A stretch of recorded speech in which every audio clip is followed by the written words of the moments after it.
Growing up, I was very fascinated by cameras. I liked how they felt, I liked how they looked, and I always wanted one of my own, like a beautiful, I didn't know they were called DSLRs, but just that vintage looking gorgeousness I wanted so much. And it wasn't until a few years ago that I got my first camera for myself that had that vibe, that was like actually a camera that could take raw footage, raw images. And I got it at a point that it made no sense financially to purchase it, but somehow I knew I needed that camera. Like it was going to be medicinal for me. And it absolutely was. When I took it out and I started working with it, I still had it on automatic and it just looked terrible and I was frustrated. But I just kept messing with it and YouTube University until I figured out manual and how to change the settings enough that it started to look like I was taking the photos, like they were expressing me. And I started to do these experimental edits. I would take these selfies, like it doesn't have a flip screen, so you don't hold the camera and do a flip screen with it. I just got a used Olympus. Instead, I have to turn the camera around and hold it and kind of guess to take a picture. And it led to some really experimental shots that are kind of like, usually we're in focus, but like maybe half of the face in frame, or like just a quarter of it, or just these certain angles that you wouldn't get if you were trying to get them. I started to edit those. I used Affinity at first, this very like budget-friendly software, all in one purchase instead of doing it like a subscription like you do with Adobe. And it was incredibly healing for me, taking these photos of myself in these sort of, like I said, experimental ways, in these unexpected angles, and then doing whatever came to me intuitively in the editing software. So it wasn't at all for me when I started about shadows and highlights and brushing. It was totally about just where do I want to move these levers and what does it feel like as the picture is morphing. And so I would have these like twists of colors and just all sorts of things going on, that the only question for me was, does this come close to expressing what I'm feeling right now? And I was in a very like surreal part of life. This was during the pandemic,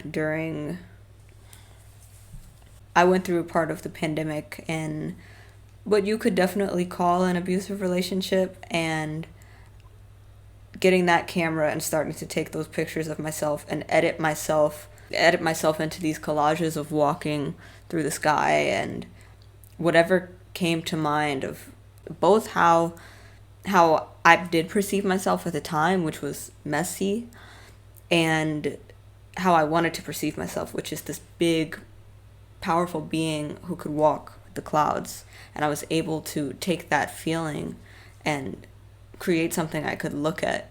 As time went on and I was no longer in that relationship and I still had my little used Olympus, and I was taking less selfies just because I guess I wanted to see it, what the world around me was to me at that point. And honestly, getting that attention off of myself, that focus off of myself during that time was exactly what I needed. Being able to take intricate photos of trees and get up close and take these macro photos of the bark and just sit by a river and film the river. I know that's film rather than photography, but just to work with the camera as this like almost this in between myself and the world that would allow me to redefine what the world was for me and to reconsider what my experience of life was. The beautiful thing about doing anything every day for months or years is that you generally start to get pretty good at it. And there's an incredible self-esteem boost that comes with that, and a new way of, again, seeing yourself as, okay, this is something that I have some skill set in. Maybe you you thought, like myself, I thought, okay, I think I could be good at this if I were to do it, like since I had that fascination with cameras always. Or it could be a total surprise to you, like I didn't know that I would get good at this. But I think that that's often how it tends to go. If you're going to do something every day for 30, 40 days, you're going to be better at the end of that 40 days than you were when you started at that specific craft. I don't consider myself to be a visual artist in terms of drawing, but I'm sure if I said to myself I'm going to do a sketch every day, start with self-portraits for a week, and then on to drawing trees and learning different ways to draw trees every day, and still life and other people, and I'm sure by the end of that 40 days I would be significantly better at drawing than I thought I could have been. And so it is with photography as well. So yeah, I'm going to keep this pretty brief. I highly recommend to anyone who is on a healing journey right now, even if you're still in the middle of it, even if you're still in the thick of whatever that maybe you don't even know you are going to be on a healing journey from, but you have a sense of that. You have a sense that something is transforming within yourself, or that something just needs to come out of you, needs to be expressed, and that there's a new part of yourself that you want to meet. I highly recommend photography for that. Also, for anyone who is feeling maybe cynical of the world or disconnected from the world, especially if you're experiencing a lot of dissociation, using the visual sense and also the tactile senses to be maneuvering the camera, and it's like you have this little friend, and I would encourage you to lean into that, because there are times when we feel so lonely and that we can't be understood, especially when we're dealing with pretty intense trauma, that we might start to have those feelings like dissociation, alienation. And in the meantime, until we feel the strength and the self-confidence to fully open ourselves and connect again with others and with ourselves, something like a camera, a guitar, a pencil can be a really invaluable, incredible tool and like almost a companion while we're on that journey. And if you're wondering where to start, like I said, you can start with taking pictures of yourself. You can take pictures of nature. That's very healing and just soothing. You can take pictures of people around you.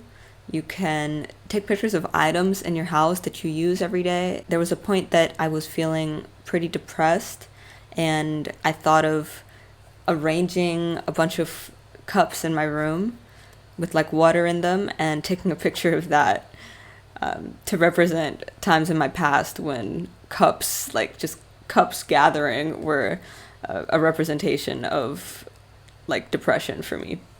So I really encourage you to get creative with it.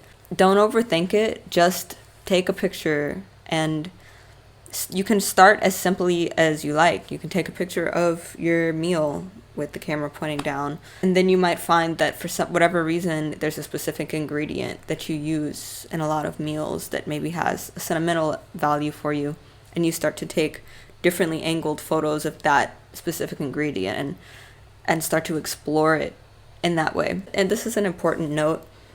All of these things that I'm mentioning can absolutely be also used to integrate and expand like positive feelings that feel good to you. Like I said, you can be taking photos of loved ones. You can be taking photos of the things that bring you joy and that bring you happiness and make you feel alive, and maybe print them out at the end of however long that you choose to do this, and take a look at them. You can put them in your little daily gratitude sketchbook. Like, there's infinite things to do with photography and emotions to express through photography. Yeah, I love it. So I'll leave it there for now. This is really meant to be kind of an introduction to emotional alchemy and expression through photography. I have been working on like a little email series on exercises to get to know the camera in this way, and to get to know yourself through the camera and the world through the camera in this way. So if that's something that appeals to you, that you feel would be helpful to you, you can leave a comment and I will reply to it when I have changed the free offering.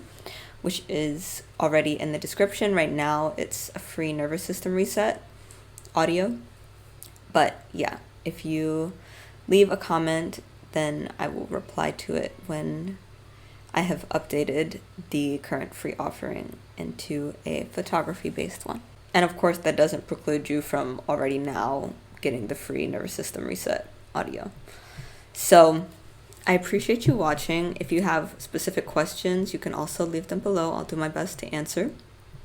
I hope you subscribe. I hope you have a beautiful day. I hope you find some means of expressing yourself is one of the most immediate and effective ways of working through emotions and transmuting emotions, turning straw into gold. And remember, if you do choose to use photography to do this, you do not need a new or used camera of any specific sort. You can use your phone, and that's perfectly fine. Okay, bye.